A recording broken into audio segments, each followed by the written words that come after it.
صبح کو قرآن پڑھا کرو، کیونکہ صبح کے وقت قرآن کا پڑھنا فرشتوں کی حاضری کا موقع ہوتا ہے، اور بعض حصہ شب میں بیدار ہوا کرو اور تہجد کی نماز پڑھا کرو۔ یہ شب خیزی تمہارے لیے ایک اضافی عمل ہے۔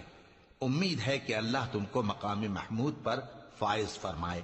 اور کہو کہ اے پروردگار، مجھے مدینے میں اچھی طرح داخل کیجو اور مکے سے اچھی طرح نکالیو، اور اپنے ہاں سے زور و قوت کو میرا مددگار بنائیو، اور کہہ دو کہ حق آ گیا اور باطل نابود ہو گیا، بے شک باطل نابود ہونے والا ہے۔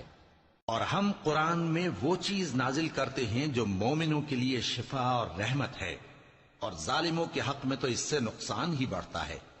اور جب ہم انسان کو نعمت بخشتے ہیں تو روح گرداں ہو جاتا ہے اور پہلو پھیر لیتا ہے، اور جب اسے سختی پہنچتی ہے تو نا امید ہو جاتا ہے۔